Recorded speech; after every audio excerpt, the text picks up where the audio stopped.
Excuse me. I got a question. Somebody give me Romans 13 and 11.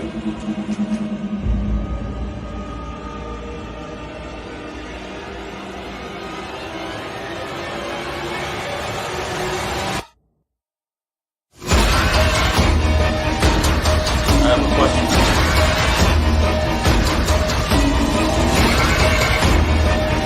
It's a Ronald car, man. Give me Romans 13 and 11. Khan, this is the book of Romans, chapter 13, verse 11. And that, knowing the time, that now it is high time to awake out of sleep. Brother, you need a water? Thank you.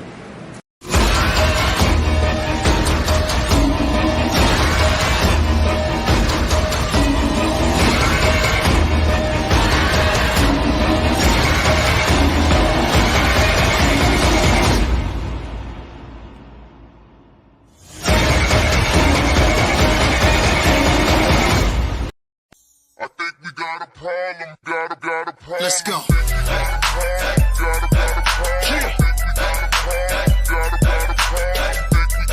Get up.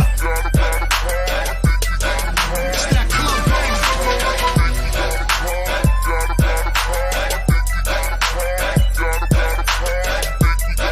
You hear that? We can't sit down to that. Okay. Yo, what up, y'all? It's your boy, Shigluch, LOXD Block, Silverback. Hey, yo, right now I need to shout out the Isupk classes. I want to give a huge, big, humongous shout out to all the UPK schools. We can't sit down to that. Shout out to Black Watch, hosted by General Johanna. Word, I need y'all to check out Cross the Line Radio as well, man. They've been open all week from 7 to 9. They ain't shut down because of the corona, the COVID, and all that. They rockin' strong, you know what I mean? Think we got a problem, but really it ain't though. It's one of me and these bitches, I count about 3, 4. Think we got a problem, but homie just all talk. He ain't gon' pop a balloon with a pitchfork. Think we got a problem in the club with this dog. Rude boys, dogs, ladies, everybody.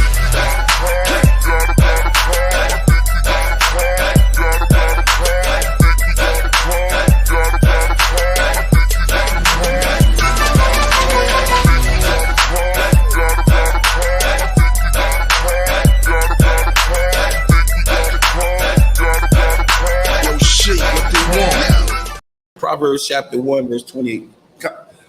Shalom Yah Ba'Shem Yahweh Shah Barakatah. Shalom Shemar Atham Ba'Shem Yahweh Shah. This is the ISUPK. That's the Israelite School of Universal Practical Knowledge out of Harlem, New York, since 1969 under commanding General Johanna. All right. And we have been sent out to teach the so-called Black, so-called Hispanic, and so-called Native American people that we are the lost sheep of the house of Israel. All right. We are also here to proclaim that the real name of who the world ignorantly calls Jesus Christ, his real name is Yahweh Shah Mashiach. All right. Now, tonight's class is the law class. All right. And we're going to focus on the law. All right. I will be coming back, not this Monday, but the Monday after next, and doing the second part to the first and second resurrection. All right. But tonight is the law class. All right. And tonight, law class is going to be really important. I think it's important because when I talk to people and I talk to Christians, right? Like, who in the class, when you talk to a Christian, you ever ask a Christian, are they a sinner? I appreciate it. What you got? Like when you talk to Christians and you talk to them about this thing that they, this thing that they say they are. What's the phrase they use? I'm a sinner saved by grace. Right? That's what they say, right? Oh, we on? All right. So if this is the question. I ask the Christian, I say, are you saved? I got to ask them that because, of course, they're going to say, yeah. Then I ask them, are you a sinner? What's the answer do you get? What answer you get? If they say they're a sinner? No, if you ask them, are you a sinner? Oh, yeah, they're going to say yes. They're going to say yes. Right? Everybody in the class agree that that's what they say. They say yes, right?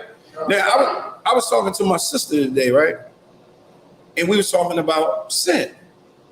And she said, yes, I am a sinner, and I'm proud of it. Oh, that's crazy. Captain Copper's out right there. Salakia, sir, showing y'all about Shem Shabbat. I'm in class right now, sir. I'll get you right back afterwards. Come on, Casa. So I'm gonna ask him about that too when I do talk to him. Salakia. All right, so when you talk to the Christian says that they're sinners and they're saved by grace. And they say, I'm gonna be a sinner until Yahweh shall return, right? So the question I ask, okay, so what did he come for? If he came to deliver you from sin and you still a sinner, where's the power? Like, where's the power at that says, you know what, I'm not a sinner, right? Now they say they're a sinner, but listen to what the scripture has to say. This is John chapter 9 and verse 31. Read.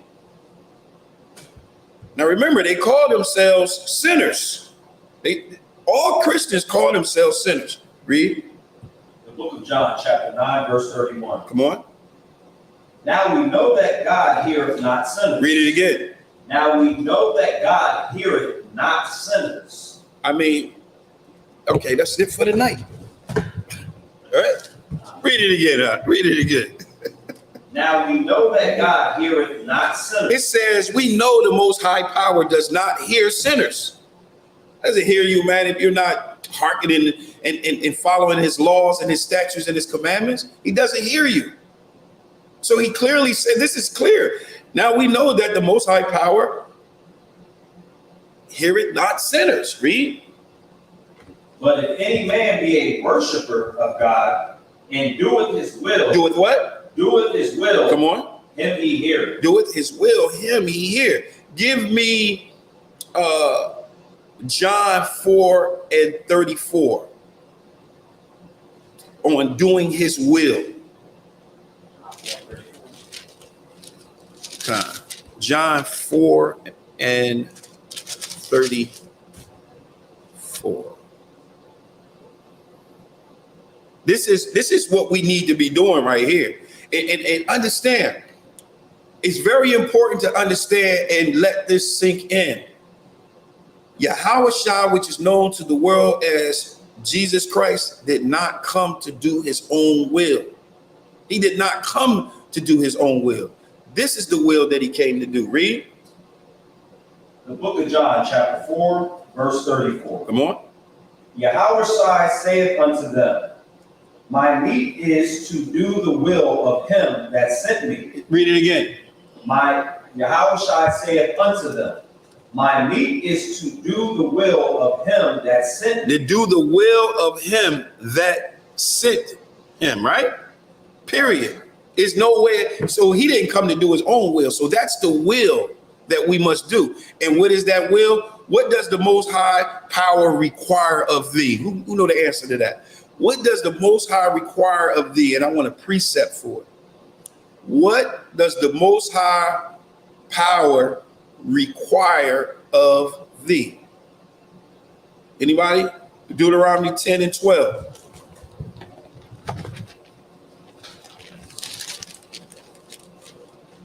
Like, in order for us as Israelites to walk in this newness of life, guess what? We have to know his laws, his statutes, and his commandments. We would have to know it. And we would have to go through it, and we would have to dissect it and understand it. All right? You can't just pick it up and just read it. We see that in our Sabbath class. You have to get an understanding. All right? What precept did I tell you? This is the will of the Father. Deuteronomy 10 and 12. Let's get it. The book of Deuteronomy, chapter 10, verse 12. Come on. And now, Israel, what doth the Lord thy God require of thee? What does the Most High Power require of thee? Read. But to fear the Lord thy God. All right. So to fear the Most High Power, right? To fear him. And this is how you fear him. Read. To walk in all his ways and to love him and to serve the Lord thy God with all thy heart and with all thy soul. Come on. Verse 13. To keep the commandments of the Lord and his statutes, which I command thee this day for thy good. This is what the Most High Power requires of thee, is to keep his laws, his statutes, and his commandments. This is his will. So if you're not doing his will and you're walking around talking about you're a sinner, according to John 9:31, he don't even hear you. He ain't hearkening unto you. No, he's not doing that. So now, let's examine these laws. Let's go through all of the laws that Moses received when he was up in the clouds speaking to the Most High Power and receiving our Constitution. All right? Now, within a Constitution, right, you have laws, and like if you have a law, you have to have a regulation of that law. You have to have a guideline of that law. All right? That will be called the statutes. That will be called the judgments. So we're going to take a look at those. We're going to look at the first 10 commandments, right? We're going to look at them. We're going to examine them, right? And not only are we going to look at them and examine them, we're also going to see how they apply today. Like how would we be in what is a transgression? Transgression is committing sin against. Give me a precept. You got a precept? Let's get it. All right. In order for us, according to the new covenant, young man there, can you get Jeremiah 31 and 31? You got what you got? Because in order for us to even receive the new covenant, we have to be taught and understand how and what we have, Salakia, how and what and how we should be operating, how we should be moving. What is a sin? What is breaking God, the Most High Power's law? What is that? Right? What you got? The book of 1 John chapter 3, verse 4. Read. Whosoever committed sin. Whoever so committed sin. Read. Transgresseth also the law. So you transgress the law. So now that we understand that's simple, right? We know that it's saying that if you do not do what the Most High say do, you're breaking his law. That's called a transgression, right? That's called you're transgressing the Most High's law. You're breaking his law. All right. So now let's get to Exodus and let's take a look at these laws that he gave us and how this is our roadmap. This is our roadmap in this spiritual journey that will set us free. All right. This is how we'll get out of this captivity, by unifying all together, being knitted together as one, as just like one man, operating just like one man. And this is how we get out of this captivity. All right. So what we're going to do is we're going to explore about Moses. Like, for instance, I give you an example. I'm just going to lead up to it. All right. Moses and the Israelites was in the wilderness. So we're going to take over from where after he had already gave them manna, after they already had the war with Amalek, all of these things, after all of these things happen, we're going to pick it up when the Most High was to, you got that precept I told you to get him the mic.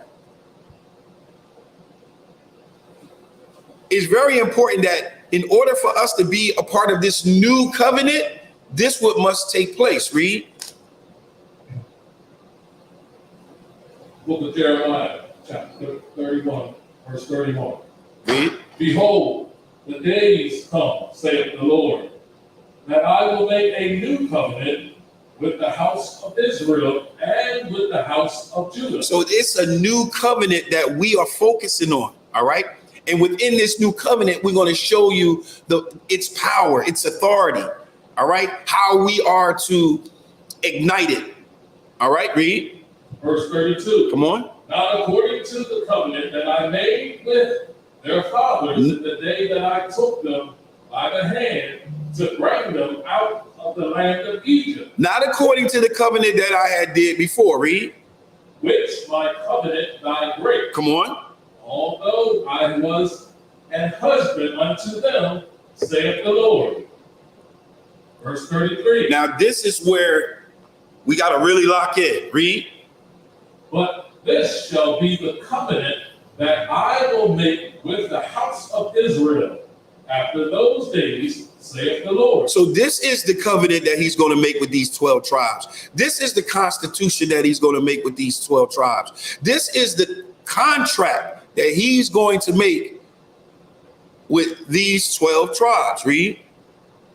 I will put my law in their inward parts. I will put my laws in their inward parts. How is he going to put, like, okay, do you think that it's going to be magic? You think that Yahweh Shai going to return and then poof, just like that, now we're going to be like robots and we're going to be walking around following his laws and statutes and his commandments? No, we supposed to be rehearsing those righteous acts now.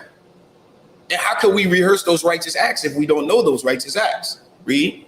And write it in their hearts. Right. It's going to turn into like a muscle memory. Read. And will be their God. Come on. And they shall be my people.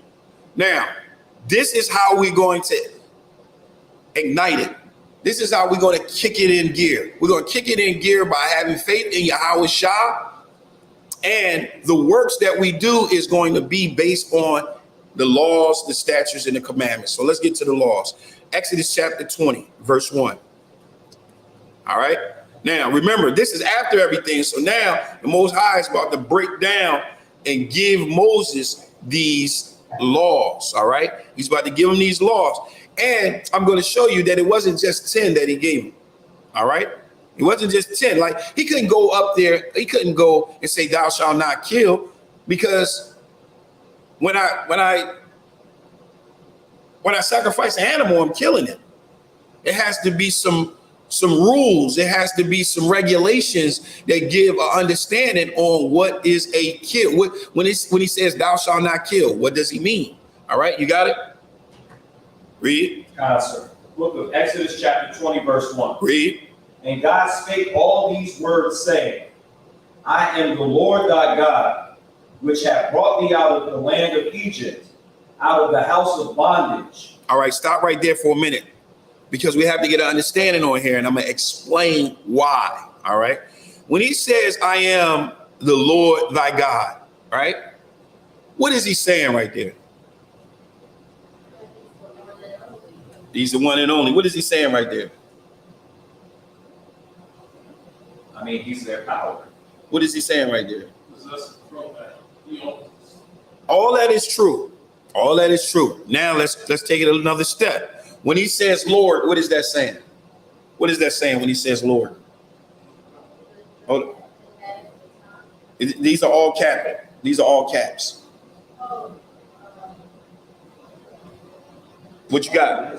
Yes, it's very important that we look at that and realize that and put that in place, because it's going to start to change and give us a stronger understanding of what we're reading. So the word Lord right here, that's in all caps. It seems like he's saying his name. He's saying his name. Exactly. Just for class purposes, and you guys can understand, whenever all caps, whenever Lord is written in all caps, that means that it's his name. All right. When you see it in just capital L-O-R-D or just L-O-R-D, that's Adawan. All right. That's just ruler. All right. All right. So now this is what it's saying in verse 2. It says, I am Yahweh, thy what? Thy power. See, it changes. It gives it a stronger, it gives it a stronger leg to stand on. He's saying, I am Yahweh thy power, right? Which brought thee out of the land of Egypt. So when he says, I am Yahweh thy power, why should they listen to that? Why should the Israelites even hearken unto, I'm Yahweh thy power? Why? Because if he's their power. Genesis 17, 7 and 8. Go ahead. No, go ahead. I'm going to listen to your answer, but he's going to get it. Sir, if he's their power, what can they do without it? They have no power without it. That is true, but let me show you what I mean. Go to Genesis 17 and 8. I'm going to show you something. I'm going to show you. I'm going to bring something back into remembrance in just a second. Let's say Deuteronomy 7 and 8.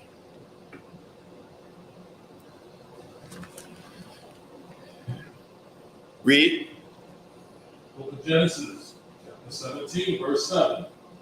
And I will establish my covenant between me and thee, and thy seed after thee, in their generations, for an everlasting covenant, to be a God unto thee, and to thy seed. And to thy what? And to thy seed after thee. Unto thy seed after thee. So he's saying to Abraham, listen, I'm establishing my covenant between me and you.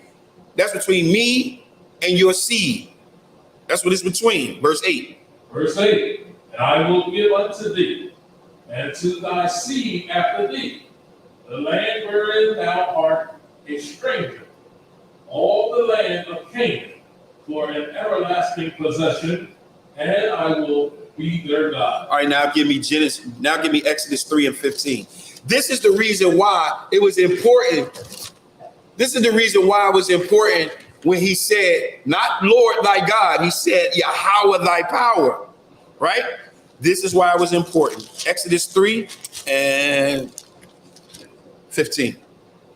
The book of Exodus, chapter 3, verse 15. Come on. This is what, now, when Moses was speaking to Yahweh for the first time before he went and got back to Egypt and said, let my people go, he went to that burning bush and he spoke to the Most High in that burning bush, and the Most High had told him his name. Because remember, Moses said, well, who should I say sent me? Right? This is what he said. Read. The book of Exodus, chapter 3, verse 15. Come on. And God said moreover unto Moses, come on. Thus shalt thou say unto the children of Israel. This is what you should say to the children of Israel. Read it. The Lord God of Salakia. Read it right. Salakia. Yahweh. Yahweh. Thy power. Thy power. Of your fathers. Of your fathers. The power of. The power of Abraham. The power. The power of Isaac. Come on. And the power of Jacob. Come on. Have sent me unto you. See how that gives, it's a stronger leg. It's just stronger. It's stronger. Let me read it. Let me read it. This is Genesis, Salakia. This is Exodus chapter 3 and verse 15.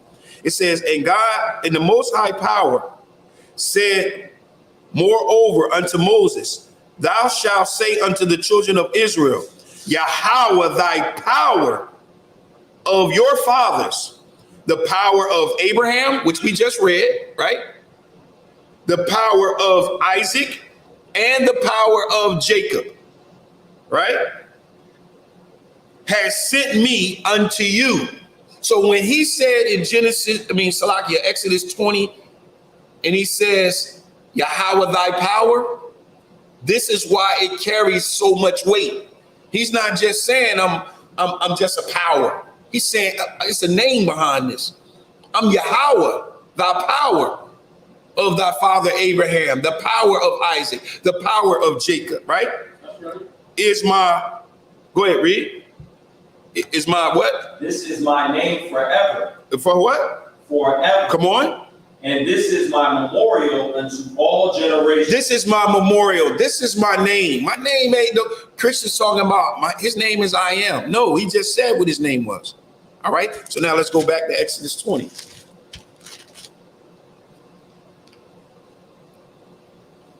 Now I'm going to break down verse 2. It's very important that we break down verse 2 for other reasons just as well. So read it again. Book of Exodus chapter 20, verse 2. Come on. I am Yahweh, thy power. Come on. Which have brought thee out of the land of Egypt. How did he buy us out of the land of Egypt? How did he do that? How did he buy us? Because that's what it says, right? He says, I bought thee. He brought Slakia. He brought thee. How did he do that? He brought us by the prophet Moses. He used Moses to do it, right? You got a precept on how we were redeemed, because this is talking about redemption. All right. For time's sake, I'm going to give you Exodus 6 and 6. This is how it was done.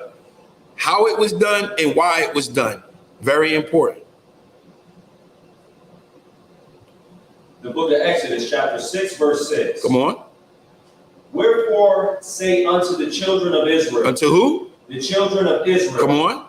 I am Yahweh, and I will bring you out from under the burdens of the Egyptians. Under the what? Under the burdens of the Egyptians. Just like today, we're under the burdens. We're under the affliction of this country. Under Esau. We're under their affliction and under their burden. Read. And I will rid you out of their bondage. He's going to bring us out of that. He's going to bring them out of that bondage. It's just like he's going to bring us out of this bondage. Read. And I will redeem you with a stretched out arm. I would what do what? I will redeem you with a stretched out arm. He said, I will redeem you with a stretch. So we were redeemed. Right? Give me Deuteronomy 26 and 6.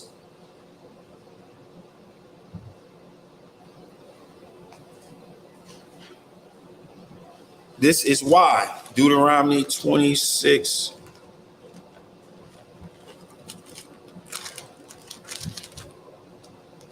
How am I doing, Matajiala? Wow, sir. All right, let's get it. Now, why is these precepts important? These precepts is important is because we're in the same condition that we were in then. All right, we're in the same condition, and because we're in this same condition, this is how we can get out of this condition. Read. The book of Deuteronomy, chapter 26, verse 6. Come on. And the Egyptians evil entreated us. Yes, they did, just like today. Go ahead. And afflicted us. Come on. And laid upon us hard bondage. Come on. And when we cried unto the Lord God, Salakia, when we cried unto Yahweh, our power of our fathers, Yahweh heard our voice and looked on our affliction and our labor and our oppression. This is how we get out of this oppression. We get out of this oppression by doing exactly what we did before. Remember, our battle is not a physical battle, it's a spiritual battle, right? We wrestle not against flesh and blood, right?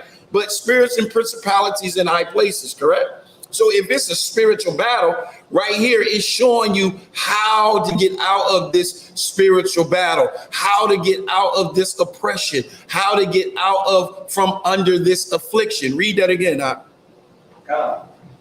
The book of Deuteronomy, chapter 26, verse 6. Read. And the Egyptians evil entreated us. Come on. And afflicted us. Come on. And laid upon us hard bondage. Read. And when we cried unto Yahweh. And when we did what? When we cried unto Yahweh. Come on. Our power. See, when we cry unto Yahweh, our power of our fathers, read. The Lord heard, Salakia, Yahweh heard our voice. And then he's going to hear your voice. Read. And look on our affliction. He's going to look upon us getting killed down in the street. He's going to look on us not being able to walk the streets, not being able to sit in our home and eat cereal, not be able to be in the bed, and now they get a no knock warrant or whatever, and then come in and kill me because I got a vape pen in my hand. I ain't got to live under that affliction no more. Read.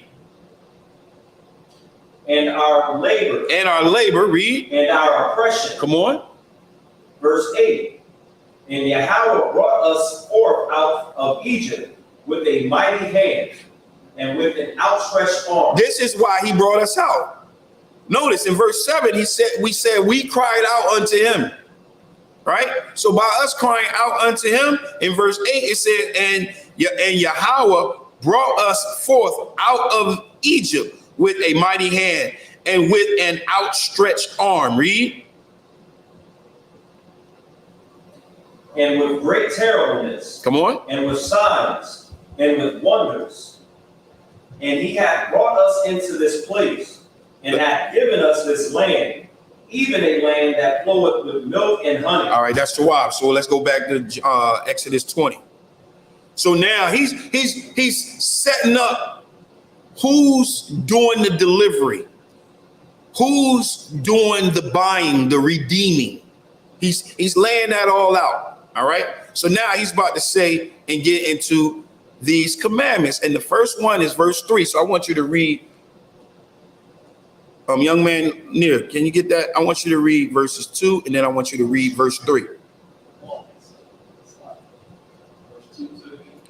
Exodus chapter 20 and verse 2. Exodus chapter 20, verse 2. Come on. I am the Lord thy God. I am the slide. Verse 2. I am the Lord.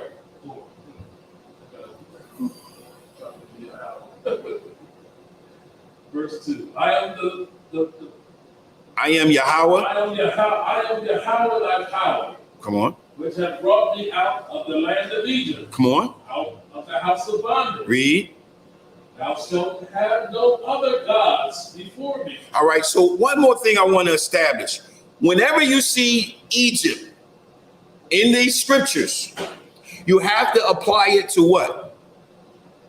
Children of Israel. Got to apply it to the house of bondage. You have to apply it to the house of bondage. Give me Exodus chapter 13 and verse 3. You have to apply that. You know, when you talk to a lot of Christians and they see the word Egypt, even in Deuteronomy 28 and 68, and we tell them that word means bondage, it's a struggle. So I just want to lay that out and give you some precepts on that, all right? So we're going to go to Exodus 13, let's see, 13 and 3.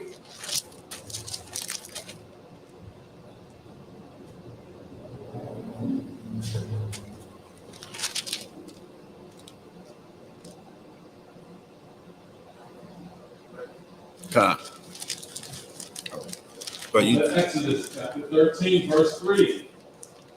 And Moses said unto the people, remember this day, in which ye came out of from Egypt, out of the house of bondage. Out of where? Out of the house of bondage. Verse 14. Verse 14.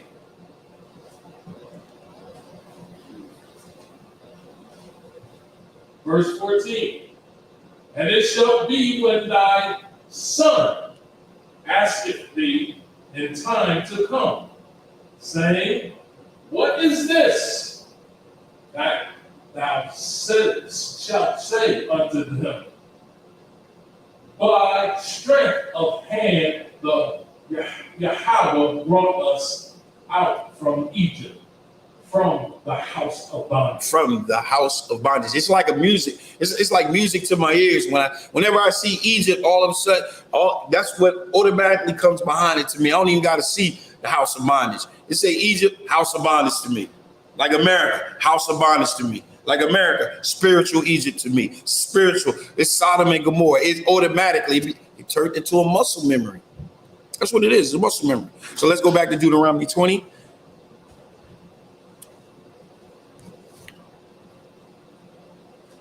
I want you to read verse 3 and verse 4. And we're going to look at them.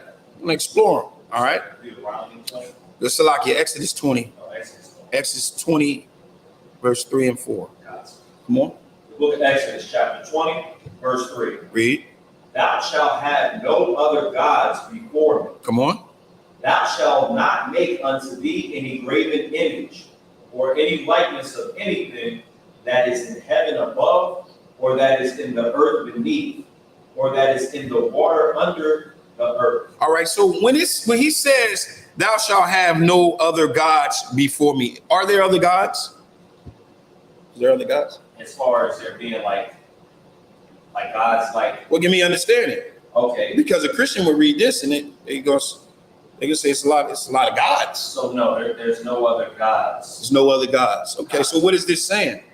Don't put any other powers before it. That's very important.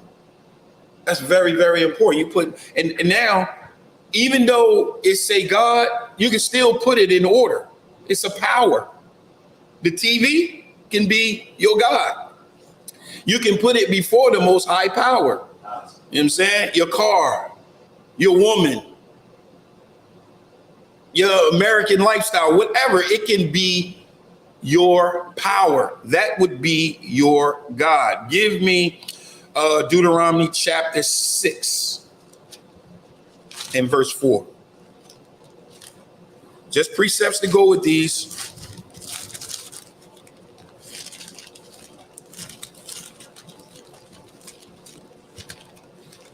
My pages be sticking together. I gotta move a little different with my book. I'm ready to read. I'm ready. Read. Oh, Salakia, Deuteronomy chapter 6 and verse 5. Read. The book of Deuteronomy, chapter 6, verse 5. Come on. And thou shalt love the Lord, Salakia, and thou shalt love Yahweh, thy power, with all thy heart, and with all thy soul, and with all thy might.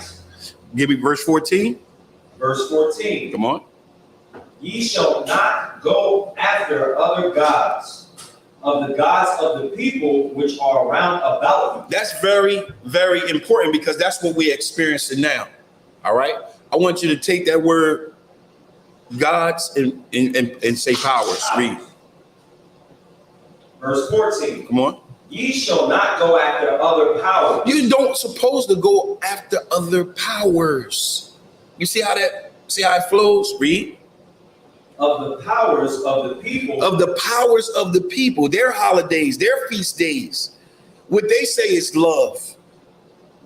Don't go after their constitution. You have a constitution that has more power than anything, any power, any force that exists. All right? That's your constitution. So don't go after their constitution. Don't try to be a part of their constitution because guess what? Their constitution, by you going and you leaning on their constitution so much, now you're relying on their what? Power. Their powers. Don't that make sense though?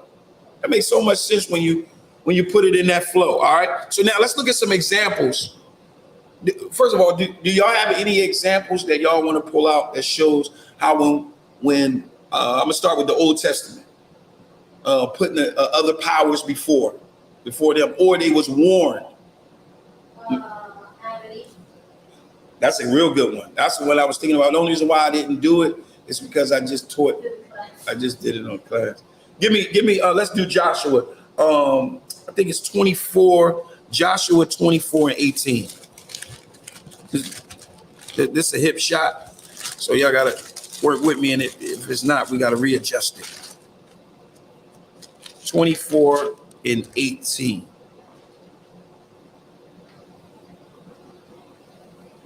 Joshua chapter 2. So we're going to look at some examples, like I said, and then see how they apply to today. All right. See how they apply to today and how we could be breaking the law or following the law. And if we are breaking the law and not following the law, we're going to make some adjustments based on this class tonight. All right. What you got? The book of Joshua, chapter 24, verse 18. Read. And Yahweh drave out from before us all the people, even the Amorites, which dwelt in the land. Come on. Therefore will we also serve Yahweh, for he is our power. Come on. And Joshua said unto the people, ye cannot serve Yahweh, for he is an holy power. Come on. He is a jealous power. Come on. He will not forgive your transgressions nor your sins. Come on. Verse 20.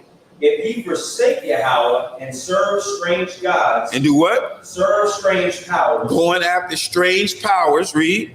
Then he will turn and do you hurt and consume you. After that, he hath done you good. After he had done you good, he's going to turn around. He's going to dog you out. All right. He's going to dog you out because you're relying on other powers, strange powers. The reason why it's called strange powers is because to you it's strange. This is foreign. This is like you said with Eve. Eve went to another nation and took up something that was strange, but she liked it. It was good for her eyes and good for her flesh, and she gave it to the husband.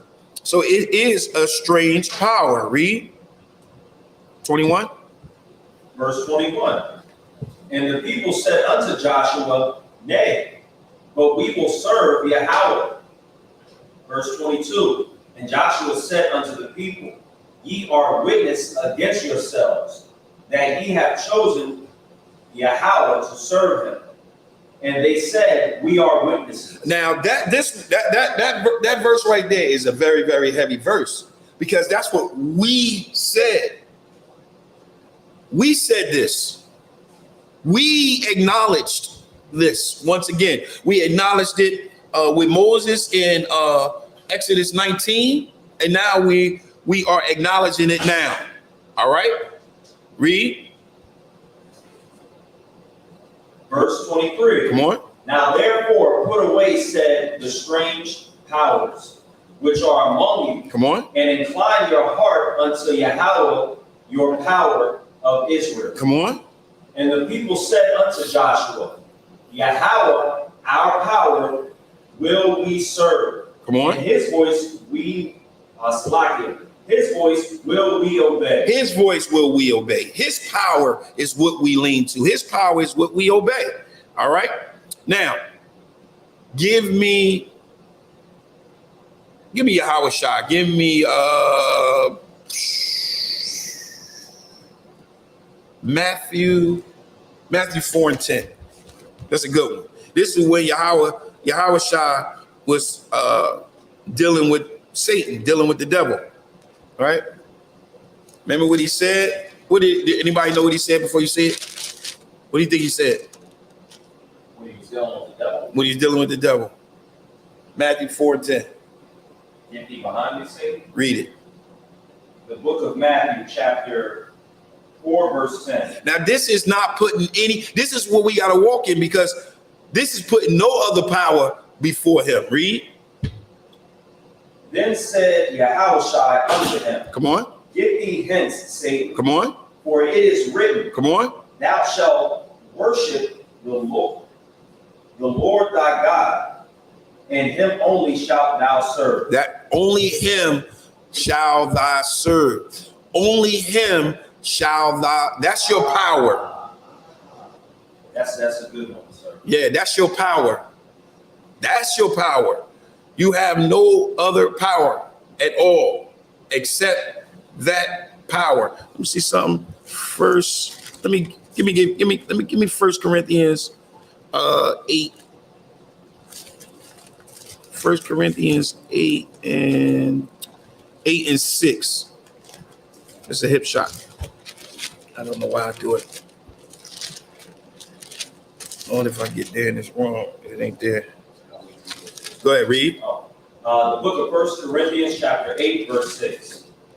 But to us there is but one God. How many? One God. Gotta be two. Let me see. One God. Wow. Go ahead. The Father. Read. Of whom are all things, and we in him. And one Lord, Yahushua Mashiach, by whom are all things, and we by him. Howbeit, there is. That's good. That's good. That's good. So we only have one power, one Father. All right. Ooh, that's a good cut from when they try to say they're the same person. Oh yeah, absolutely. So it's only one power, the most high power. All right. So let's go back to. Go ahead. What you got? So throughout all the texts, should you Can you apply power? You can apply power, but remember in the New Testament, you get into the Greek. So that's why it'll be right. It was the thing back when they were doing the translation of the scriptures. They had a superstition where it was bad luck to say his name, so they just translated the name Lord in all caps. All right. So let's go back to Exodus 20.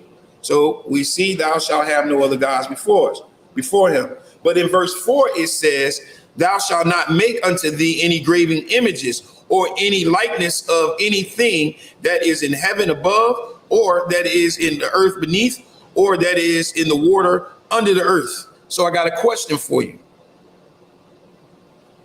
I want you to give me Exodus chapter 25. That's where I want you to go. Exodus 25. I got a question because it says you're not supposed to make any graven images, right? All right. Give me Exodus 25 and 1. And 1? Done. I don't know what kind, sir. The book of Exodus, chapter 25, verse 1. Read. And the Lord spake, Salakia, and Yahweh spake unto Moses, saying, Come on. Speak unto the children of Israel, Come on. that they bring me an offering. Come on. Of every man. Come on. That giveth it willingly. Read. With his heart. Ye shall take my offering. Come on. And if this is the offering which ye shall take of them, Come on. gold and silver and brass and blue and purple and scarlet and fine linen and goat's hair. Stop. So now this is them the Most High is telling them how to do the Ark of Covenant and how to create this holy temple, right? So he told them in verse 3, he says, ye shall take of them gold and silver and brass, right? And he goes on and he mentions a whole lot of other things just as well, right? So what he going to do with these things? This is what he's going to do with these things. Verse 18. Verse 18. And thou shalt make 2 cherubims. They shall do what? Make 2 cherubims. Come on. Of gold. Read. Of beaten work shalt thou make them. Come on. In the 2 ends of the mercy seat. Come on.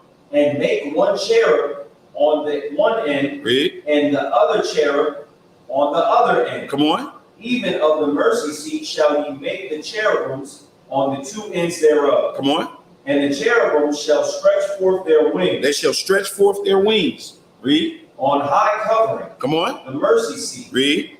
With their wings and their faces shall look one to another. Toward the mercy seat shall the faces of the cherubims be. Is that okay? Now, according to what we just read, let's be real. Let's be real. Let's be real. What did it say when we just read? Can you go back to Exodus 20 and 4?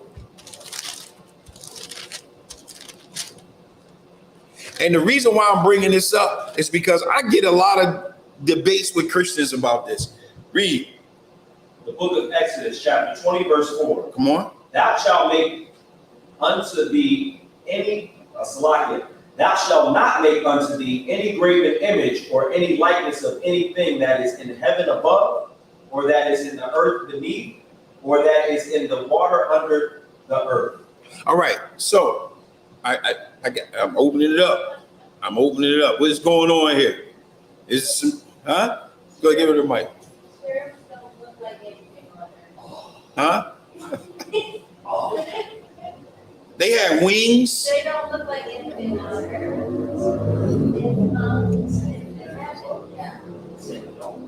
Okay, so yeah, read verse 4. Exodus chapter 20 and verse 4. I'm Tawab. Okay. Any graven images of any likeness or anything that is in heaven above. All right, so what's going on here? He just told us not to do it, but then he turned around and told Moses to do it. I mean, he told Moses to make a lot. He even told Moses to take a rod, a staff, and take a fiery serpent and make what is going on? But because they're not to be worshipped. Ooh, you know what? Give her a hand. Give her a hand. Salaki, can you repeat that? They're not to be worshipped. I was going to say that. Yeah, that's what it is. So that's exactly what it is. But unfortunately, you can give it. Can you grab that? Yep, man. A Christian to break you down on that, man. You'll have all kinds of problems with that. You'll have all kinds of problems. So now read verses 4 and verse 5. Chapter 20. Chapter 20. The book of Exodus, chapter 20, verse 4. Thou shalt not make unto thee any graven image. So when they make like a cross or Caesar brochure or the naked babies with the wings, go ahead. Those are these images. Go ahead. Or any likeness of anything that is in heaven above. Come on. Or that is in the earth beneath. Read. Or that is in the water under the earth. Verse 5. Verse 5. Thou shalt not bow down thyself to them. Read it again. Thou shalt not bow down thyself to them. To what? To what? What is them? Who is the them? The images that they're making. Read. Nor serve them, for I, Yahweh, thy power, am a jealous power. Come on. Visiting the iniquity of the fathers upon the children, unto the third and fourth generation of them that hate me. How do they hate him? What do you mean? By not. If you don't follow his laws and statutes and commandments, you hate him. You hate them. You hate them. All right. So now we got that understanding on thou shalt not have any other gods before me, any other powers before me, and thou shalt not make any graven images. We know that those graven images is he's saying you don't supposed to make them and bow down to them and serve them. Our people today, Christians, they worship the cross and serve the cross. Right. And the image got power and talk back. Ew. How would the image talk back? Go ahead. Yeah. How would the image talk back? A movie. A movie. A movie. That's how you would talk back. I stole that breakdown from one of these classes. A movie. I mean, it's a motion picture. It's a motion picture, right? All right. Verse 6. Verse 6. And showing mercy unto thousands of them that love me and keep my commandments. Come on. Thou shalt not take the name of Yahweh thy God in vain. Come on. For Yahweh will not hold him guiltless that taketh his name in vain. All right, give me understanding. So that would mean swearing to the Lord that you're going to do something and not do it. Exactly, and that's exactly. It's making an oath. It's making an oath. So we're gonna look at some precepts on it, and then we're gonna look at some examples on it. How about that? All right. Let's go to. Hold up. Deuteronomy 5 and 11. Let's see what we got right here. Deuteronomy 5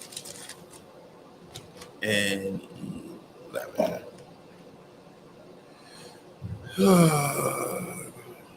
Oh, that's just another precept to talk about in vain. I tell you this, give me the example on what you were saying. Give me Psalms 50 and 14. 40 and 14. Psalms 50 and 14. 50. I gotta hurry up and get there because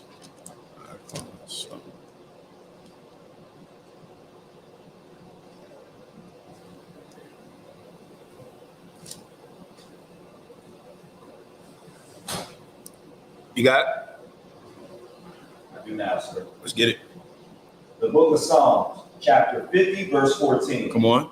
Offer unto God thanks, giving and pay thy vows unto the Most High. You have to, when you make an oath to the Most High, you got to pay it. You got to stand by it. Read. And call upon me in the day of trouble. Come on. I will deliver thee, and thou shalt glorify me. But unto the wicked, God saith, what hast thou to do to declare my statutes? Or that thou shouldest take my covenant in thy mouth. Yo, that right there, I wanted to leave that one in there. That verse 16, that right there shows that can't nobody else take hold of this covenant. Read that again. But unto the wicked. Unto the who? Unto the wicked. Come on. God saith. Read. What hast thou to do? Salakia, these words are small. What hast thou to do to declare my statutes? Come on. Or that thou shouldest take my covenant in thy mouth? Seeing thou hatest instruction and castest my words behind thee. That's how, we live with that, boy. We'll throw out the covenant in a heartbeat. You talk to Christians, man, yes, I am a sinner. So that means if you're a sinner, that means you're breaking all of these. You're breaking all of these. And you fall under verse 17. Read it again. Verse 17. Seeing thou hatest instruction. You hate instructions. And you cast. Go ahead. And castest my words behind me. That's how y'all do. That's exactly what they do right there. I'm serious. Sir, but you know what else they'll do? What's that? They'll probably say they're not an Israelite. Yeah, they will say that. They will say that. Unfortunately, the thing about it is, how can you say you love the Most High Power, but you don't do what He tell you to do? Like, it's like when you become a Christian, that's when you stop following God's laws. That's when you start eating swine. Go back to Exodus 20.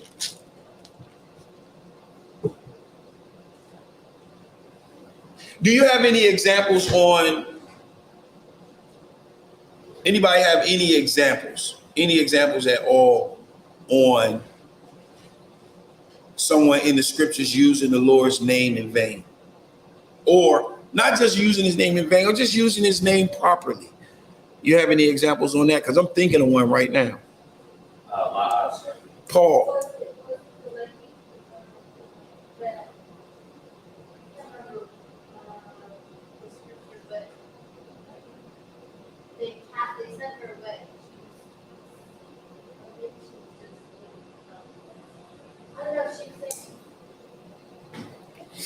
I don't know. Give me 2 Corinthians 1 and 3 and 23. That's one that Paul, I remember that one. That's one that Paul, he gave a vow, if I'm not mistaken. Oh, Salakia, you know what? Acts 21. Remember he had to take the Nazarite vow?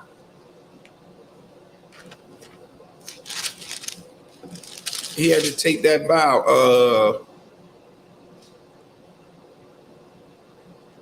So that was Acts 4? That was Acts 20. And you can just pick it up at verse. You can pick it up at verse 21. All right. So right here, what it's saying is Paul had just testified on his work in the ministry that he did among the Gentiles. And then they're telling him how they heard that he was doing something else. And he was teaching the opposite. And he was teaching them to forsake the law of Moses. But Paul wasn't teaching that. And he's about to talk about that. But he's going to have to take an oath. Go ahead, read. The book of Acts, chapter 20, verse 21. Come on. Testifying both to the Jews and also... Salakia, 21 and 21. Oh, 21. That was my fault. I said 20. The book of Acts, chapter 21 and verse 20. Start at verse 20. The book of Acts, chapter 21 and verse 20. Read. And when they heard it, they glorified the Lord and said unto him, Thou seest, brother, how many thousands of Jews there are which believe, and they are zealous of the law. So he's, after Paul had testified on what he did, that's what they said. They said, and it says in verse 20, read it again. And when they heard it, they glorified the Lord. So when they heard Paul testify to what he did, they glorified the Most High Power. Read. And said unto him, Thou seest, brother, how many thousands of Jews are which believe, and they are zealous of the law. So he's saying that you see how many thousands of Jews, meaning how many thousands of Jews that Paul converted, and how they were zealous of the law, because by the conversion, he was teaching them the law. Read. Verse 21.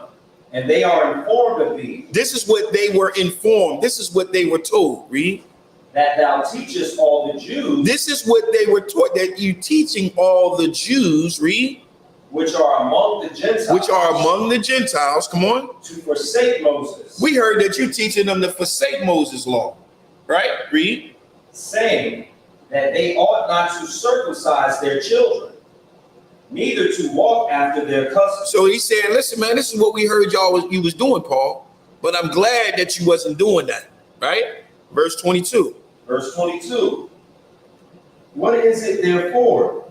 The multitude must needs come together, for they will hear that thou art come. So the ones that heard that you was teaching people to forsake Moses' law, they're going to hear that you came. You're here, and then they're going to come. They're going to gather here for you. Read. For they will hear that thou art come. Come on. Do therefore this that we say to thee. Come on. We have 4 men which have a vow on them. Which have the what? A vow on them. So this is a vow that they're making a vow. This is actually a law. Read. Verse 24. Come on.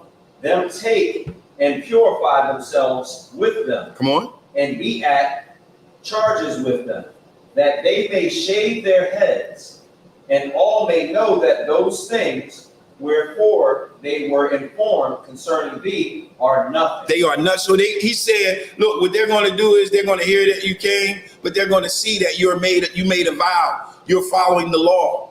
And they're going to see that the things that they heard, man, they ain't nothing, man. That stuff ain't true. That's what they're going to see. Read. But that thou thyself also walkest orderly, and keepest the law. And keepest the law. Yeah, that's That's in the mean. New Testament. That's in the New Testament. Exodus 20. That's a mean one, ain't it? I love the UPK. Exodus 20. Exodus 20. Go back to Exodus 20. Now we have verse 8 on the Sabbath day. And you wanted me to go to verse 8? Verse 8. The book of Exodus, chapter 20. Chapter 20, verse 8. Chapter 20, verse 8. And there were many lights in the upper chamber. This Salakia. What did I say? Did I say Exodus? Exodus 20. I'm in Acts, Salakia. I'm still in Acts. Salakia. Exodus 20. Yeah, that act was a mean piece. I see why you got to give it to a young man near. Exodus 20 and verse 8. Book of Exodus, chapter 20, verse 8. Read. Remember the Sabbath day to keep it holy. What is that saying right there? Remember the Sabbath. What does he say? Remember the Sabbath day and keep it holy. What is he saying? Right? But what is he saying? When he says and keep it holy.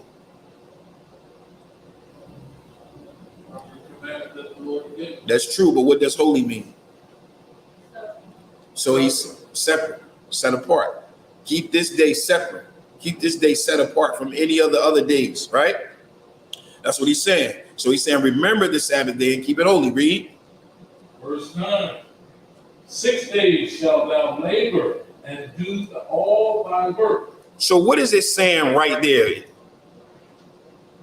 Because, today, the Christian church teach that they can't follow the Sabbath day because if you follow the Sabbath day, you can't do nothing. You can't flush the toilet. You can't turn the lights on. You can't turn the stove on. You can't turn the microwave on. You can't even open up your blinds to let the sun ray in because that's work. I'm trying to tell y'all, I was on Clubhouse and I was talking and they were saying, you can't do nothing. You can't do no work. So I told him, my grandfather, he's 94 and he's at the house with me. And he likes the sun ray. He like to have the sun come in. But he got to get up on the Sabbath day and walk all the way around the bed and open up the blade. Up the shades and the curtains. And then he has to come back around. So when I came in his room, I said, hey, granddaddy, what's going on? He was like, I said, what's wrong? He was like, I had to get up and open up the window. That was a lot of work. So when I told the person that on Clubhouse, they was like, that's transgression of the law. Because that was, so this is how far the mindset has gone when we see this word work. We're not putting it in the proper context. But right here, we get a chance for the Most High to establish and to show you exactly what he means by when he says and talks about the Sabbath day. All right. Can you read verse 9 again? Verse 9. 6 days shall thou labor. 6 days shall thou labor. What is labor? Your job. What you do to make a living. Whatever you do to make a living. That's your labor. Read. And do all thy work. And do what? And do all thy work. So for 6 days you do all this work. Right? You labor and do thy work, meaning working for the temple, the services of the Most High Power, right? So he's letting you know that the work that he's speaking about resting from is what? It's your job, it's your labor. Yeah, servile work. Servile work. You can't take it. Look, man, I didn't heard it all. I heard you can't have sex, can't have no pleasure on the Sabbath. I'm like, what? That's crazy. That's crazy. But that's Not my Jesus. not my Jesus. Not mine. I don't know about y'all, but not mine, right? All right, but the point is, it's letting you know what it is. It's your job. Verse 10. Verse 10. But the seventh day is the Sabbath of Yahweh thy power. Come on. In it thou shalt not do any work. Now, we know what works that's talking about now. That's not talking about taking the trash out. You got the trash in your room is trash. You can't clean it up. Read. Thy, nor thy son, Come on. nor thy daughter, Read. thy manservant, nor thy manservant, or maidservant, nor thy cattle, nor thy stranger that is within thy gates. All right, so that means everybody that's under my roof got to follow my rules. Are clear? Now, Christians say, see, you got strangers, and the strangers is a part of the covenant because he's saying that on the Sabbath day, they can't do no work neither. Let me explain something to you. If you go to a Muslim house, you're an Israelite, but you go into somebody's house you know that's a Muslim, right? The rule is in his house that you got to take your shoes off. That's their law in his house. I'm not a Muslim though. When I go to his house, do I still got to take my shoes off? Absolutely. Damn right. You still got to take your shoes off. It doesn't mean that you're a part of the Islamic covenant. It just means that, yo, man, I'm coming to your crib, man. You know, I'm under you, so I'm taking my shoes off. That's the same thing in your home. If you have rules and laws that you go by in your home, and you have a servant, of course your servant is going to follow that because your servant is under you. So your servant got to take his shoes off too. Just because he's my servant and he's not a part of the covenant, that means that he can walk around in the house with his shoes on? No, he got to do it. That's the same thing dealing with us. We got an Israelite stranger or a non-Israelite stranger. The non-Israelite stranger is my servant. It's my bond slave. All right. He's supposed to do what I say do. And if you're living in my home, you're going to have to do everything according to the rules that's in my home. You can't break any rules. So here on the Sabbath day, nobody can do no work. Nobody under my roof. Nobody. No work. No job. Whatever you do for a living, whatever you do for 6 days, do not do it on this seventh day. This is a day of rest. This is actually a day for you. That's what it really is made for. All right. That day was made for you to give you a rest, give you a break. All right. Verse 11. Verse 11. For in 6 days Yahweh made heaven and earth, Come on. the sea and all that in them is, and rested the seventh day. Wherefore the Lord blessed the Sabbath day and hallowed it. Now, quick question.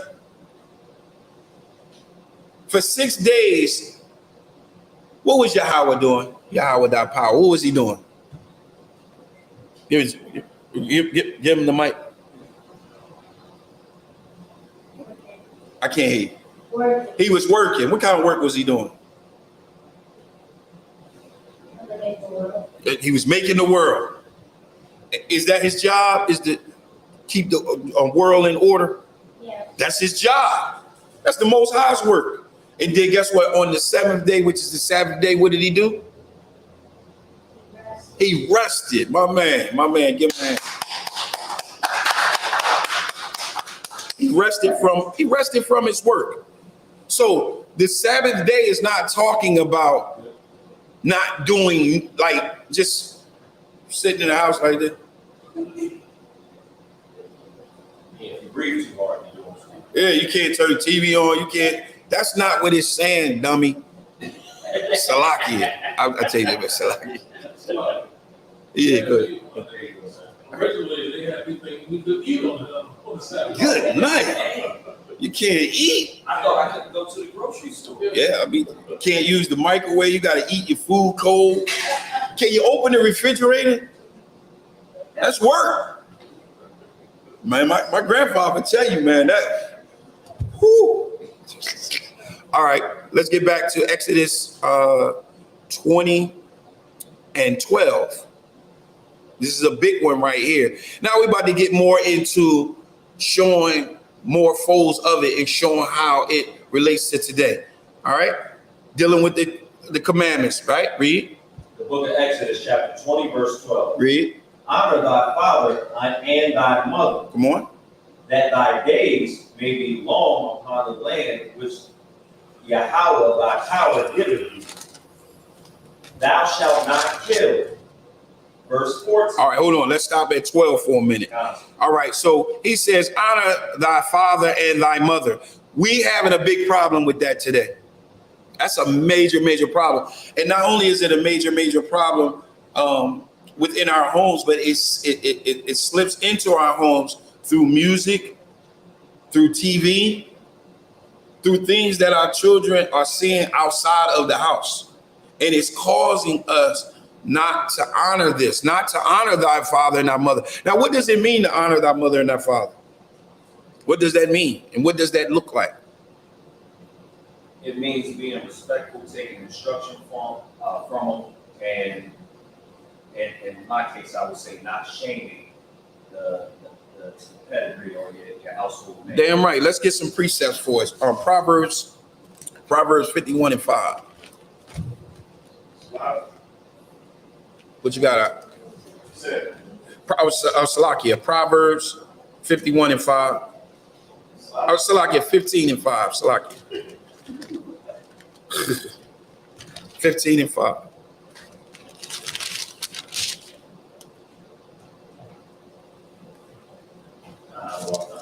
Let's get it.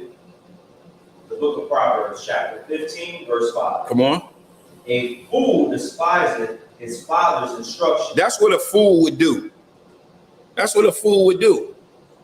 Read it again. A fool despiseth his father's instruction. Come on. But he hath regarded reproof is prudent. All right, let's give me Proverbs 23. Verse 1. Proverbs 23, Salakia 23 and 22. The book of Proverbs, chapter 23, verse 22. Mm-hmm. Hearken unto thy father that begat thee, and despise not thy mother when she is old. Come on. But the truth, and sell it, not also wisdom. Salakia.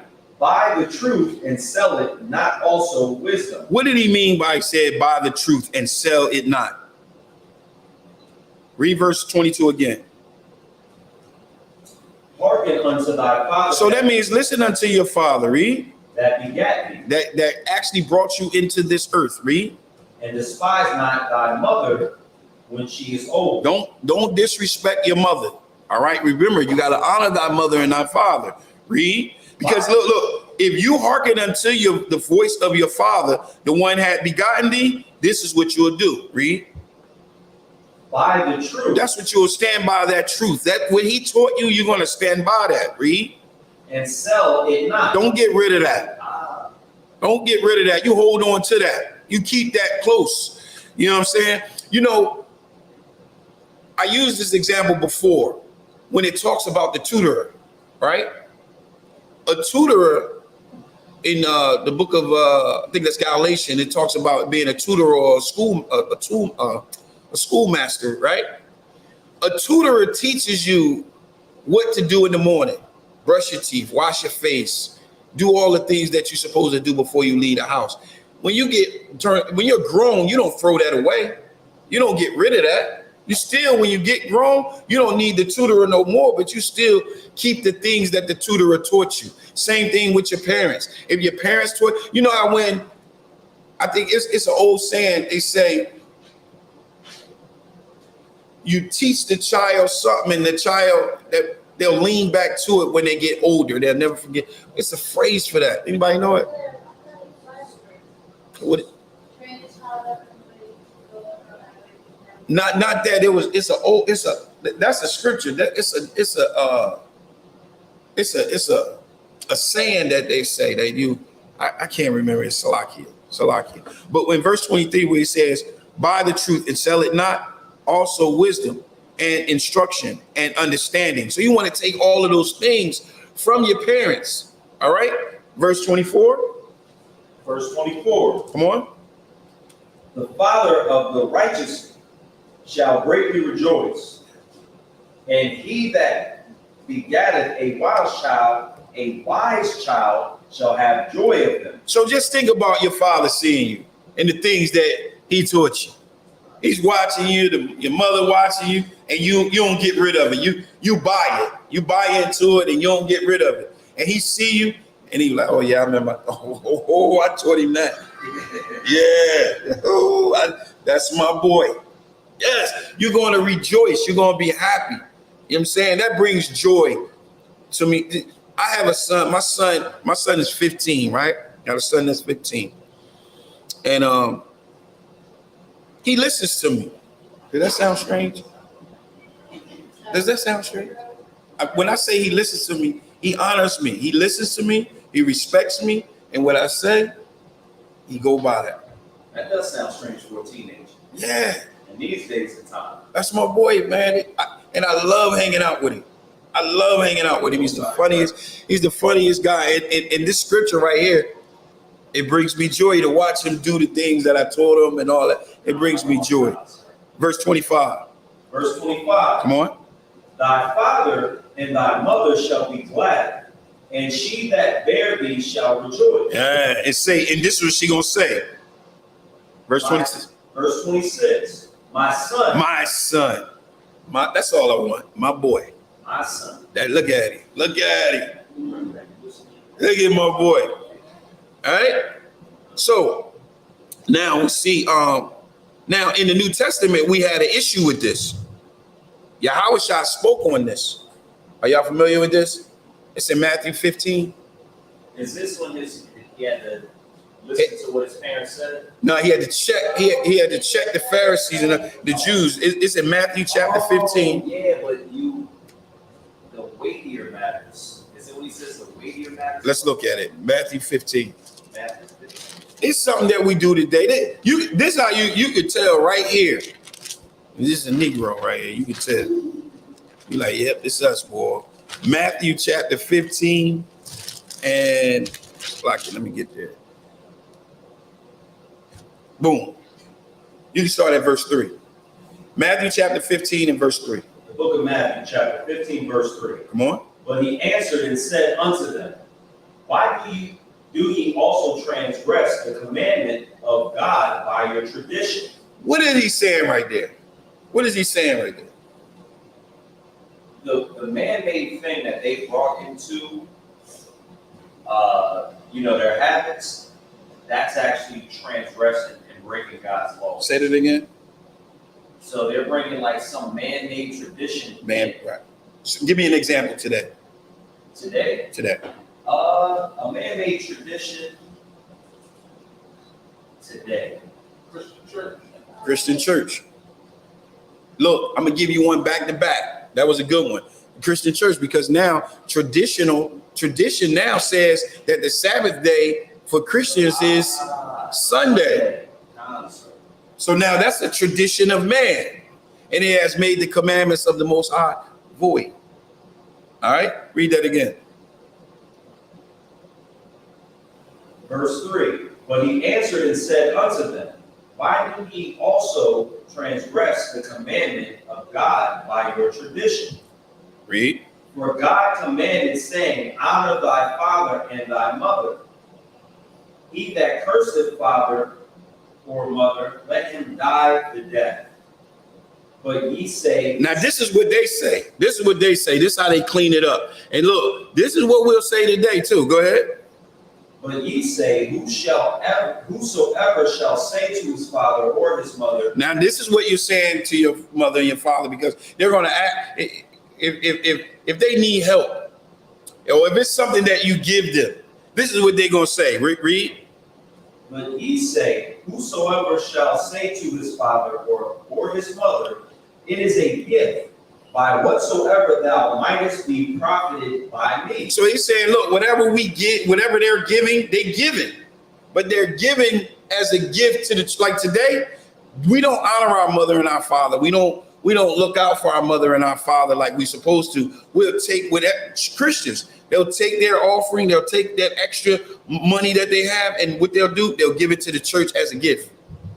And then they'll tell their parents, listen, I gave it as a gift. That's not honoring your mother and your father. That's not what that's doing. And we do that a lot. We definitely do that. We definitely do that. In Africa, right? You know, I got a lot of clients. I was about to say that. Yeah, go ahead. Oh, Salaki, I heard a long time ago in Africa, I heard that sons, and I don't know what tribe or country this is, but sons are allowed to beat their mothers. Did you ever hear that? I ain't never heard that. I heard that. Sons were allowed to beat their mothers. I thought that's what you was going to say. No, I was about to say, okay, in Africa, right, they don't have, look, in Africa, right, they don't have Social Security. They don't have retirement plans and stuff like that. All right. So over there, they have to be unified. They have to have family. You have to take care of your mother, take care of your father, because they can't get around and do the things that they used to do when they were younger. So in Africa, you have to do that. But here in America, we have taken that back. We have fell away from that because our parents now, they're relying on America. They're relying on Social Security. They're relying on their retirement plans. They're retiring on those things. They're not relying on us, which they should. I think that's a better plan, to rely on us, and we have our parents come and stay in our home and not put them in an old folks home and all those things. I believe that's honoring your mother and your father. You know what I'm saying? That's your honor, your mother and your father, giving to your mother and father as they need. You know what I'm saying? And not saying I can't because I gave it as a gift to the church. Well, I tell you, man, I'm people something else. All right. What else we got on that? Anybody got anything else they want to add on that? Salaki, what I said earlier sounded crazy, but there is an article. I believe you. I believe you. That's not, once I said it out loud, because I heard that oh so long ago. But I just looked it up, and there was an article about it, and it talks about the abuse that mothers in Africa went from their adolescent sons. All right, let's get back to Exodus 20. Salaki. Just only because our time is short. Remember, we started kind of late. At Exodus 20 and 13. Exodus 20 and 13. The book of Exodus, chapter 20, verse 13. Thou shalt not kill. Thou shalt not kill. So now the regulation on that. All right. So Moses received that law, but that's not all that the Most High told him. The Most High can just tell him, look, thou shalt not kill. Next, thou shalt not commit adultery. Next. No, he had to give them the guideline. Remember, all laws have guidelines. You don't just have the law, you have a guideline, because based on different cultures, thou shalt not kill could be a number of things. That could be a whole lot of different things. So if someone was to come and try to do harm to me, and then I defend myself and kill them, would I fall under thou shalt not kill? No, that's war. That would be an act of war. That would be an act of war. Okay, so, and I agree with you. I agree with you. Thou shalt not kill. But the Most High just said, thou shalt not kill. He would have to give regulations on that. He would have to show, like, hey, listen, thou shalt not kill, because we're ordered to kill. If you catch someone, matter of fact, I'm gonna do 2 and 1. Go. Verse 14 says, thou shalt not commit adultery, right? So now I want you to go to Leviticus 20 and 10.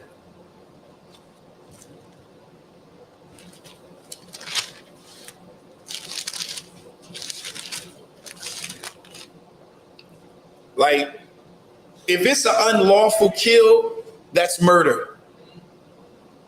That's murder. Thou shalt not commit murder. All right? That's what that would be. You got it? The book of Leviticus, chapter 20, verse 10. Come on. And man that committed adultery with another man's wife, Come on. even he had committed adultery with his neighbor's wife. Come on. The adulterer and the adulteress shall surely be put to death. They shall be what? Surely put to death. Does this mean kill? Absolutely. Absolutely. But it's lawful. It's lawful. It's lawful. Go ahead. I can't hear you. Let's go to it. You said Ecclesiastes or Ecclesiasticus? Okay. Read it. A time to kill, a time to heal, a Yeah. time to break down, and a time to build. All right, good work. Good work. Good work, soldier. Good work, warrior. Good work. So there, and that's exactly correct. That was my next precept. All right. There's a time for all of these things, and it has to be regulated, right? So in Exodus 20, when he says, "Thou shalt not kill, and thou shalt not commit adultery," well, in that packet, there's regulations pertaining to those two, right? What's that? Exodus 20. Let's get back there. Verse 15. The book of Exodus, chapter 20, verse 15. Come on. Thou shalt not steal. Thou shalt not steal. All right. Give me Leviticus 6, 1 through 7. Time is getting short. The book of Leviticus, chapter 6. Start at verse 1. Verse 1. Read. And Yahweh spake unto Moses, saying, If a soul sin and commit a trespass against Yahweh, and lie unto his neighbor, and that which was delivered him to keep or in fellowship, or in a thing taken away by violence. Read that again. Verse 1. And Yahweh spake unto Moses, saying, If a soul sin and commit trespass against Yahweh, and lie unto his neighbor, and that which was delivered him to keep or in fellowship, or in a thing taken away by violence, or have deceived his neighbor. What is he saying right there? Where he says, all right, he says, and lie unto his neighbor in that which he was delivered him to keep. What is he saying right there? He gave him something to care for. All right. Like you got neighbors, right? I borrow stuff from my neighbors all the time. I never give it back.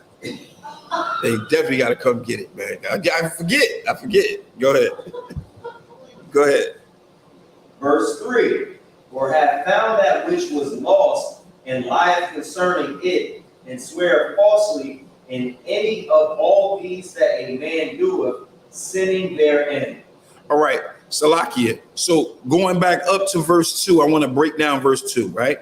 So he says, and lie unto his neighbor in that which was delivered him to keep. So he lied. He's saying, what you talking about? What you talking about, right? Go ahead. And then he says, or in fellowship. That means or in care, or in taking or thinking or taking away by violence. So stealing something, all right? Or had deceived his neighbor, or have found that which was lost and lie concerning it, and sweareth falsely in any of all these that a man doeth, sinning therein. So this is sin. He's deceiving his neighbor. He's lying to his neighbor. He stole from his neighbor. This is something that we just can't do. Like if you find something and it belongs to someone, you got to give it to him. Keep reading. Verse 4. Then it shall be because he hath sinned and is guilty, that he shall restore that which he took violently away, or the thing which he hath deceitfully gotten, or that which he was delivered him to keep, or the lost thing which he found. So everything that we just dealt with in verse 2, he got to restore it. That just makes so much sense. See what happens when you know the law? So now if you do something against your brother, you can correct it. You can fix it by just restoring him. That's it. It's just that simple. It's just that simple. What else you got on it? You got anything else on that? No, that was the last verse. All right, let's get back to Exodus 20. Exodus 20 and verse 16. The book of Exodus, chapter 20, verse 16. Thou shalt not bear false witness against thy neighbor. You should not lie on your neighbor. I mean, it's not that, don't lie on your neighbor. Read. Verse 17. Thou shalt not covet thy neighbor's house. Thou shalt not covet thy neighbor's wife, nor his manservant, nor his maidservant, nor his ox, nor his ass, nor anything that is thy neighbor's. So you should not, what is he saying? What is he saying right there? What this is saying is you shouldn't want something just because it's your brother's. Like you see your brother's chain, like you don't want a chain like it. You want that chain that he has on. Like I want to take that chain. Like, you get what I'm saying? Am I right in that? I mean, yeah, in a sense, yeah, I see what you're saying. Yeah, come on. What you got on it, Millionaire? Saying that you should not want your neighbor's wife. You should not want. His belongings, anything your neighbor has. He got a nice car. Yeah, you should. Right, because what happens is by you doing that, this can cause you to do verse 15. Thou shalt not steal, and we see that is a long list of things that could take place throughout that process. It ain't just taking it; it's also borrowing it and forgetting you got it, and then when you see and realize that you got it, and then he came to ask for it, you should just take it and give it to him, but instead you like, I keep it. You do that, don't you? What, borrow stuff and something? And keep it. No. Lanier do. I would be lying. There is a couple people that I do that to, but they my parents. That's your parents. Okay. They my parents. That's not.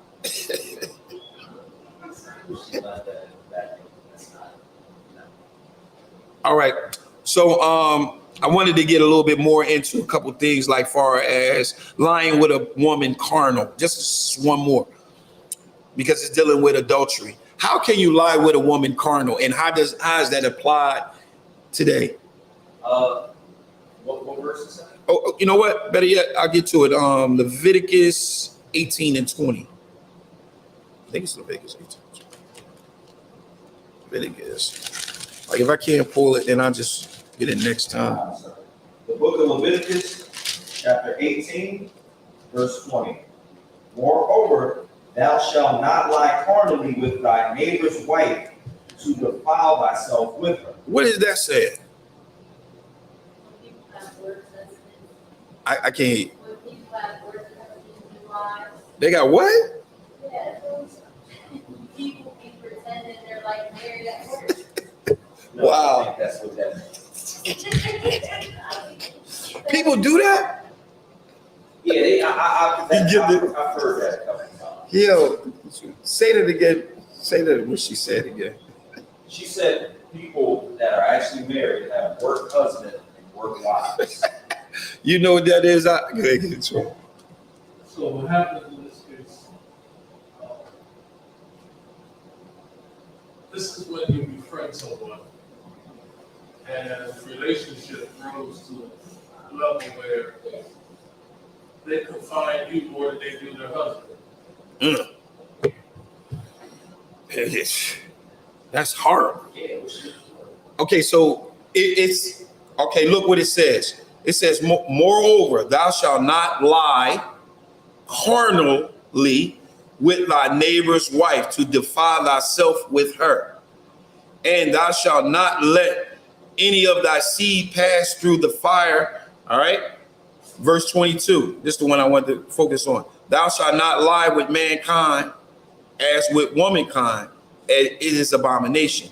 So lying with someone carnal, I'm gonna make sure that I'm correct, but I'm pretty sure it's like when you have, what do they do it today? Now they have this you have a sex buddy. You have a sex partner. You just right, because that's still adultery. Right. It's an unlawful sexual act. Okay. Now, I'm gonna make sure I'm supposed to talk to Captain Katasan right after this class, so I'm gonna talk to him and I'm gonna make sure that we correct on that. That's something that I wanted to ask him, but he called me while we was doing class. But I think that's it. Any questions on the law, the 10 Commandments? What we're gonna do is on Wednesdays, we're about to start a series of just doing all the laws, going through them and breaking them down. You know what I'm saying? And if we go through a law 1 week, and as we go back to our home, we begin to study and look at it. If you see something and you want to bring it out the next class, bring it out. Or something that we went over and maybe you saw and you want to bring it out, bring it out. But let's dive into these laws and find out what is a sin. You know what I'm saying? Because how could we follow the Most High under his laws, his statutes, and his commandments, and we don't know his laws? All right. Any questions? No, I was just gonna say one quick thing. All right, go ahead. There's over 600 laws, right? Right. And the Lord had mercy on us to give us time to learn those laws, statutes, and commandments. But the federal laws, we don't get to learn those. And if we break any of those, we go into jail. That's what's crazy. And I'll be talking to Christians too. I'll be like, yo, so you mean tell me you can follow all the laws of the land, like all the laws of Uncle Sam, but you can't follow the laws of the scriptures? I don't want concern. All right. So go ahead. Got a question? Leave him alone, man. Give him the mic. You got a question? What he said? He said, who created the ISUPK? Okay, I'm gonna leave that up to you. Yes. Your dad gonna break that down for you. All right. We're gonna turn the class over to Precinct Officer Mataziala.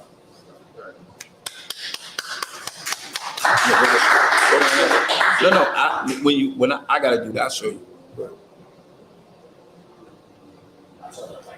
you. It's following.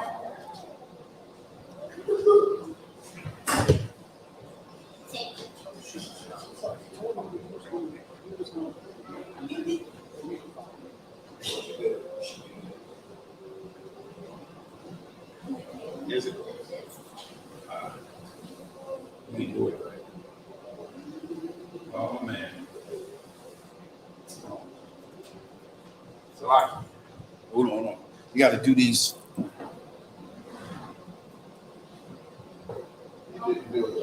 I did. Watch this. Stand right there. No, I'm about to show you. All right, you got to do this hands. Yo, they're going to be saying, you know what they're going to be saying? Oh, they doing all kinds of Illuminati signs. But I'm just going to do that. Oh, man, I can't even. Go ahead. ISUPK security announcements. Rules for new brothers and sisters. When new brothers and sisters come to the school, they are off limits for 6 months. They are to be saluted only.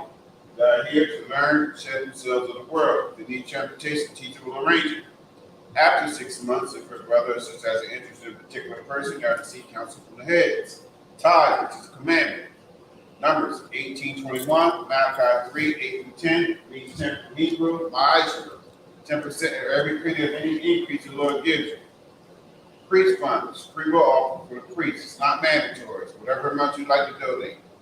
Upcoming holy convocations, we have the memorial blowing the trumpets, which will be held right here at the Smyrna School. That's 202 North DuPont Boulevard. September 25th, that's on a Sunday, and it will be a Sabbath service. All right, so wear your garments and be on time. And come out for fellowship. It's our holy day. All right. If anyone wants to be a trooper in the school, start wearing all black boots, shirt, pants, headband, and scarf like these brothers. With that being said, remember Israel, Elijah, we'll give a courtesy salute. Israel, Elijah, Elijah, Barak, Yahweh Shem Yahweh Shabbat. Yahweh sorry, return, sisters, Elijah, we stand. We're going to get Sister Courtesy salute. Israel, Elijah, Barak, Yahweh Shemar, Athon Shem Yahweh Shah. Yahweh glad to Smith. We got 3 chairs that need to be there.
question.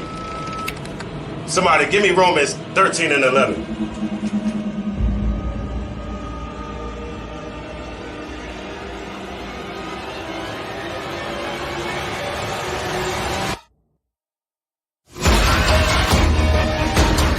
I have a question.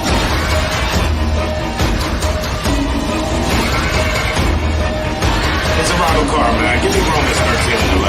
Khan, this is the book of Romans, chapter 13, verse 11. And that, knowing the time, that now it is high time to awake out of sleep. Brother, you need a water? Thank you.